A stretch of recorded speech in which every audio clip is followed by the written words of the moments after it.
Hi guys, welcome to शाद classes. मैं मोहम्मद शाद अंसारी। हम लोग पढ़ रहे थे इंडियन नेशनल कांग्रेस, भारतीय राष्ट्रीय कांग्रेस के बारे में। तो आज हम लोग देखेंगे कांग्रेस की नरमपंथी शाखा।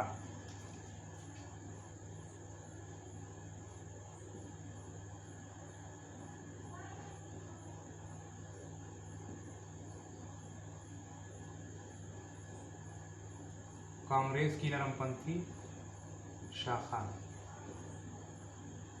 इसे उदारवादी भी कहते हैं। उदारवादी। आज हम लोग इसी के बारे में पढ़ेंगे। सबसे पहले हम लोग देख लेते हैं कि कांग्रेस के इतिहास का विभाजन। तो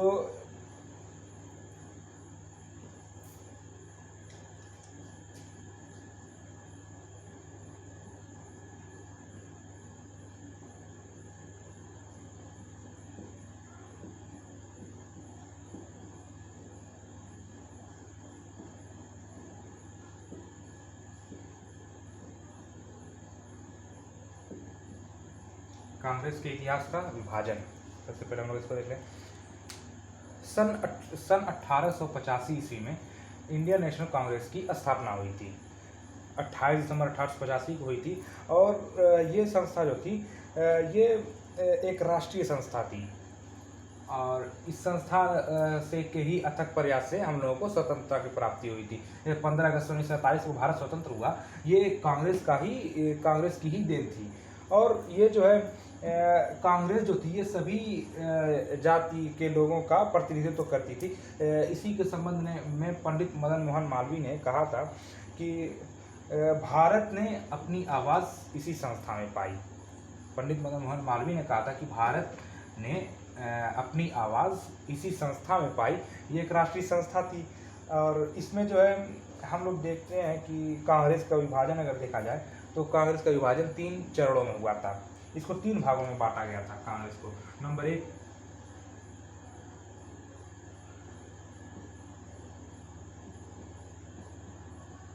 उदारवादी राष्ट्रीयता युग। उदारवादी राष्ट्रीयता का युग, ये जो था 1885 ईस्वी से 1905 ईस्वी तक। दूसरे नंबर था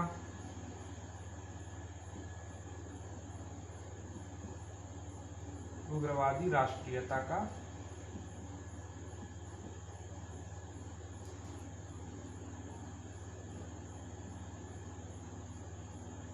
ये जो था 1906 ईस्वी से 1919 ईस्वी तक। तीसरा जो था गांधी युग, जो था 1920 ईस्वी से 1947 ईस्वी तक। 1920 से 1947 ईस्वी तक।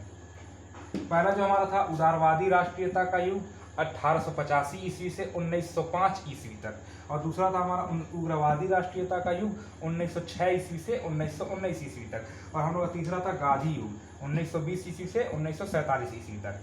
यही 3 भागों में कांग्रेस जो है बटी हुई थी। तो हम लोग आज ये पहले वाले भाग को देखते हैं, उदारवादी राष्ट्रीयता का युग। इसी के बारे में हम लोग देखते हैं आज।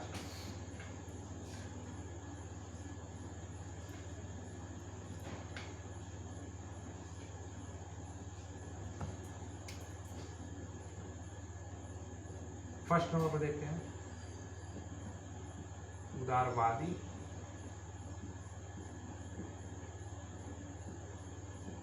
राष्ट्रीयता का युग, जो था 1885 ईस्वी से 1905 ईस्वी तक। आज की टॉपिक हमारी यही है, उदारवादी राष्ट्रीयता का युग।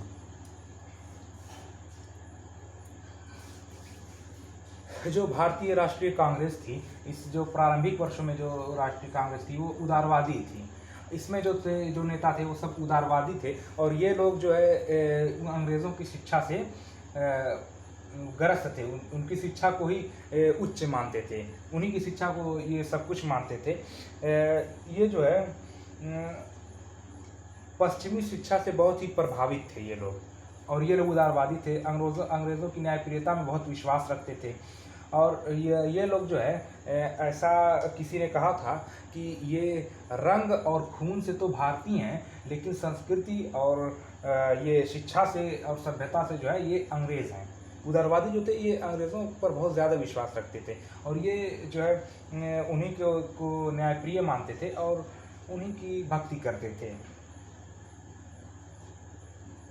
उदारवादियों का मत ये था कि भारतीय स्थिति का अगर अवगत जो है ब्रिटिश को कराया जाए, ब्रिटिश सरकार को, तो वो भारत के हित में कार्य करेगी। लेकिन ऐसा कुछ था नहीं, इन लोगों का बस मानना था। ये जो लोग थे ये उदारवादी थे, ये अंग्रेज़ों से जो है बहुत ही घुले मिले थे। इसकी जो है उदारवादी युग में जो नेता थे उसकी बागडोर उदारवादी नेताओं में जो है उनकी बागडोर जो थी दादा भाई नौरोजी,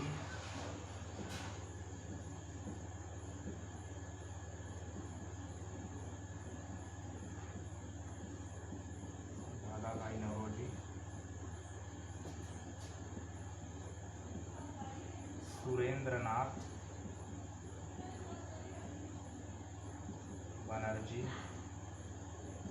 फिरोज शाह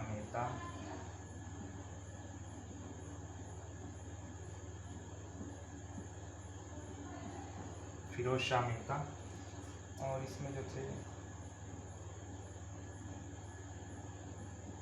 महादेव, गोविंद रानाडे,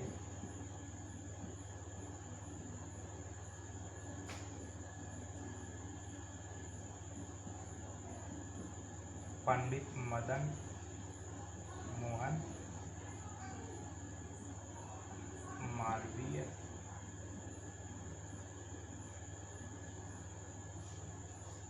उमेश चंद्र बनर्जी,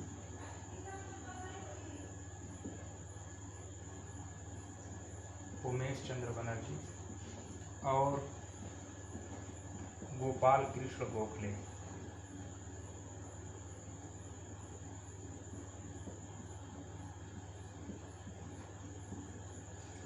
उदारवादी जो नेता थे ये सब जो थे उदारवादी नेता थे।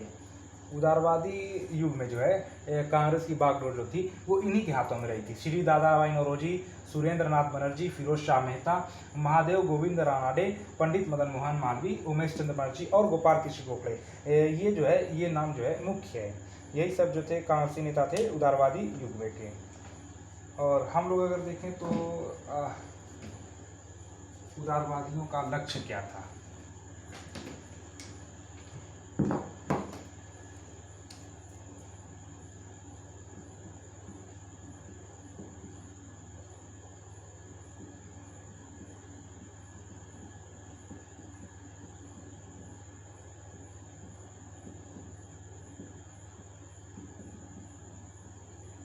उदारवादी युग में कांग्रेस का लक्ष्य, इसका लक्ष्य क्या था। उदारवादी जो लोग थे ये प्रशासन में जो है ये सुधार चाहते थे, जिस समाज में जो सुधार था वो चाहते थे, लेकिन ये जो लोग संवैधानिक तरीके से चाहते थे, ये लोग क्रांति करना नहीं चाहते थे। ये जो है ब्रिटिश शासन के अंतर्गत रहकर ही स्वशासन चाहते थे। ये लोग चाहते थे स्वशासन, लेकिन ब्रिटिश शासन के अंतर्गत रहकर। ये जो है पूर्ण स्वाधीनता नहीं चाहते थे। ये लोग जो है संवैधानिक तरीकों में विश्वास रखते थे और ये पूर्ण स्वाधीनता नहीं चाहते थे। ये लोग ब्रिटिश सरकार को अपने ही हित में समझते थे। जैसे वो समझते थे कि ब्रिटिश सरकार जो है भारत के हित में ही कार्य कर रही है, और ये जो चाहते थे कि हम लोग उन्हीं के अंदर रहकर, उन्हीं के अंतर्गत हम लोग स्वशासन हम लोगों को प्राप्त हो जाए। इनका जो है स्वशासन से आशय पूर्ण स्वाधीनता से नहीं था, बल्कि पूर्ण स्वाधीनता का जो लक्ष्य था वो 1929 में लाहौर अधिवेशन में घोषित किया गया था। यही था कि यही इनका लक्ष्य था। पूर्ण स्वाधीनता ये नहीं चाहते थे, बस जो है ब्रिटिश शासन के अंतर्गत रहकर स्वशासन की प्राप्ति चाहते थे। और पूर्ण स्वाधीनता का लक्ष्य सन 29 ईस्वी में लाहौर अधिवेशन, पूर्ण स्वाधीनता का लक्ष्य जो है सन 1929 ईस्वी में लाहौर अधिवेशन में घोषित किया गया था। ये था नरमपंथियों के बारे में। अब हम लोग नेक्स्ट वीडियो में पढ़ेंगे इनसे आयोजित जो विभिन्न अधिवेशन थे उसके बारे में देखेंगे हम लोग इसमें जो है, और इनकी कार्य प्रणाली क्या थी। अब नेक्स्ट वीडियो में वो सब देखेंगे। Thank you guys.